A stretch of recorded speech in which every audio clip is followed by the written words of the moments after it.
काही म्हणणार दत्ता पण एक दिवसात गावात आलो तर असं वेगळंच वाटू राहिलं का रे. हो आता लोकांना घर वगैरे बांधले आता जरा डेव्हलप हो झाला ना, गाव पाय ना आपला. किती हो. दिवस आठवतात रे ते. इथं पहिले आपण खेळत होतो नाही का, हो. इथं घर बांधलं मोठं.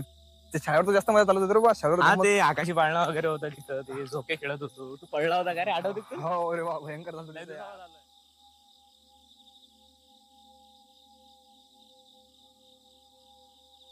तुम्ही काही म्हणत दत्ता भाऊ, पण गावामध्ये राहायची ना मजाच वेगळी आहे राव.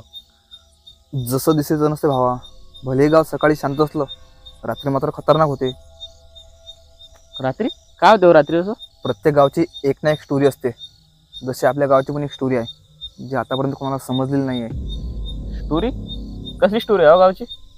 स्टोरी नाही भाऊ, भूत आहे भूत. भूत वगैरे काही नसते हो. भावा तू आता आला ना, त्याच्यामुळे तुला काय माहित नाही. माझं पूर्ण लहानपण गेलं इथं. म्हणजे तुमचं म्हणणं आहे गावामध्ये भूत फिरतात?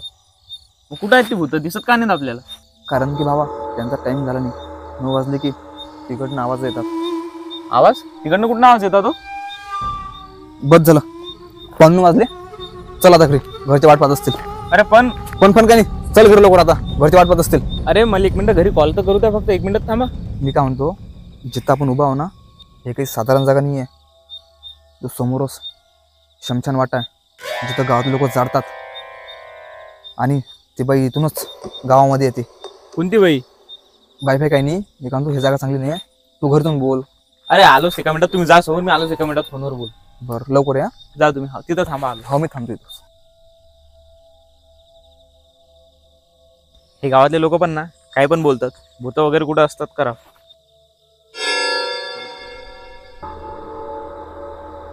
कोण आहेस तू? कुठे चालला? रात्र झाली समजत नाही का तुला वगैरे? अरे काही नाही काका, ते फोन करून आलो होतो घरी, बस 2 मिनिटात फोन करून आलोच.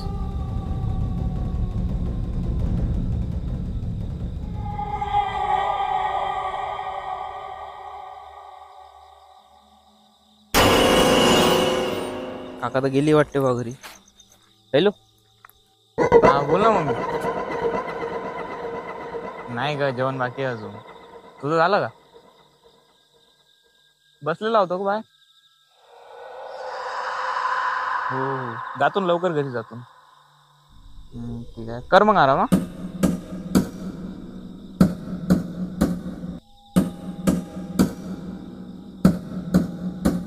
कोण आहे रे बा एवढ्या रात्री?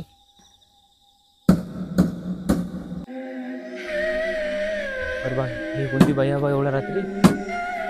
हेच तर ती बाईने जे दत्तानं सांगितली होती.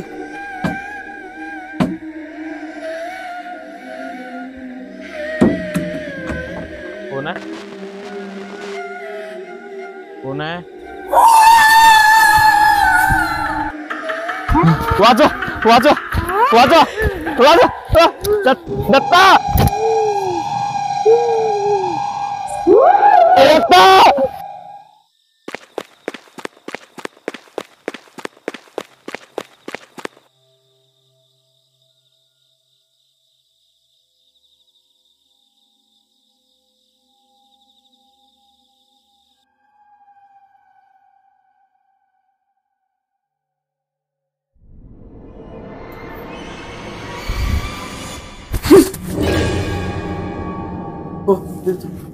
बाई बाई कोण होती ते? तू काय नाही, तू शांत राहा बोले, तुला सर्व काही सांगतो मी.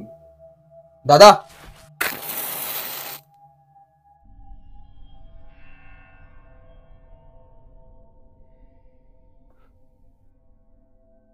ओ दादा.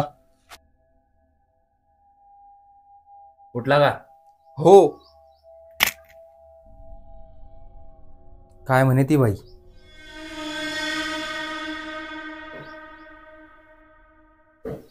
काहीच नाही, अंगावर आली होती पण. तुला पण येत होती ते? मला आठवत नाही काहीच रात्रीच. चुकी केली, खूप मोठी चुकी केली तू. पण मी फक्त उभा होतो तिथे. आता ते तुला सोडणार नाही. आता ते तुला नक्की घेऊन जाईल. पण मी काहीच नाही केलं ना. माझ्या काकांनी काही नव्हतं केलं, तरीही त्यांचा जीव गेला. पण ती बाई होती कोण? खूप वर्षापूर्वी या गावाच्या कडेला एक मळा होता, जिथं त्या मालकाला कामासाठी एक कुटुंब पाहिजे होतं. पण तिथं गावातला कोणीच काम करायला तयार नव्हतं, कारण की त्या गावाच्या कडेलाच स्मशानभूमी होती आणि त्या स्मशानवाटीचा लोकांना चांगलाच अनुभव होता. त्याच्यामुळे तिथं काम करायला कोणी तयार होत नव्हतं. आणि बरेच दिवस निघाल्यानंतर मालकाने कुठून तरी एक कुटुंब तिथं कामासाठी आणलं. पण ते कुटुंब कुठचं होतं आणि कोणाचं होतं हे कोणालाच माहीत नाही. रात्री 9 वाजली की त्या मळ्यामधून डबळे ठोकण्याचे व ओरडण्याचे आवाज यायचे. करता करता 15 दिवस निघून गेले आणि रोज रात्री 9 वाजले त्या मळ्यामधून डबळे ठोकण्याचे व ओरडण्याचे आवाज यायचे. आणि ज्या वेळेला तो म्हातारा व्यक्ती गावामध्ये आला तेव्हा समजलं की त्याला मुलांनी घराच्या बाहेर काढलेलं होतं आणि त्याची भाषा पण थोडी वेगळीच होती. रोज रात्र झाली की तो आवाज पण गावात फिरायचा. करता करता बराच वेळ निघून गेला आणि 3 ते 4 दिवस नदीच्या काठच्या मळ्यातून आवाज आलाच नाही.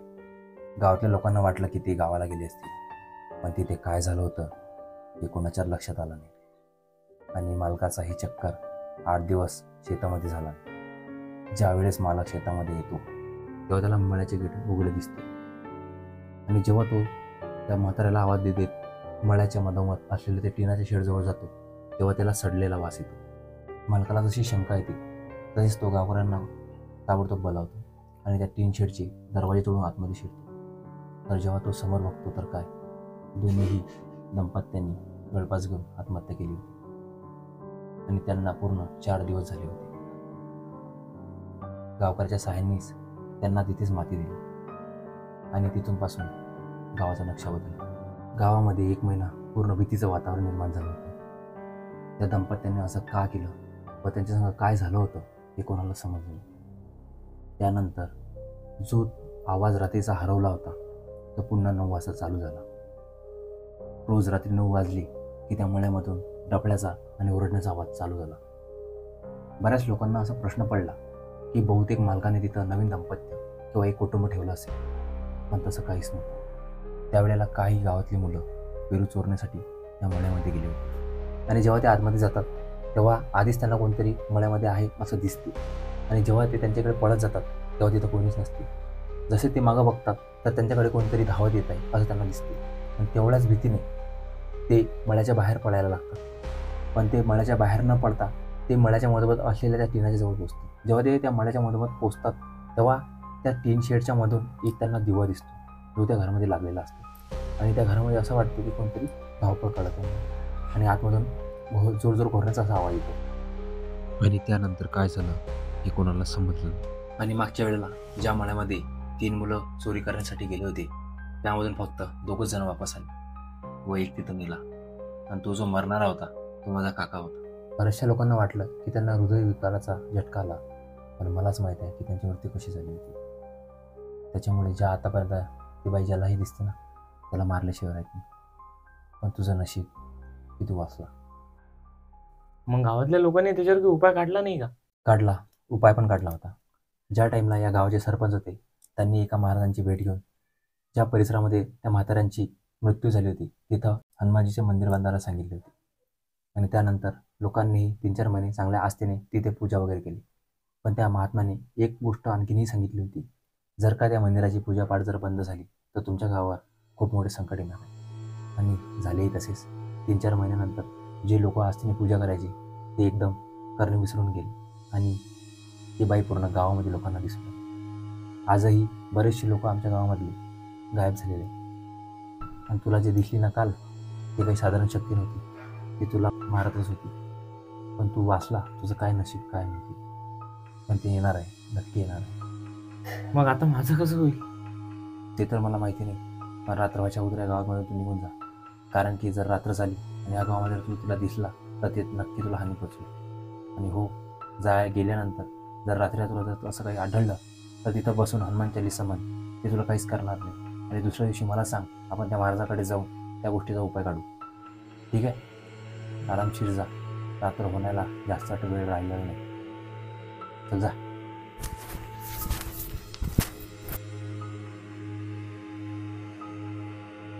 थांब. दत्ता, तू त्याला घेऊन बस स्टँडपर्यंत घेऊन जा आणि गाडीत बसल्याशिवाय तू वापस येऊ नको. जेव्हा तो गाडीत बसेल आणि तो धकेल तेव्हा तू वापस ये, ठीक आहे? हो दादा.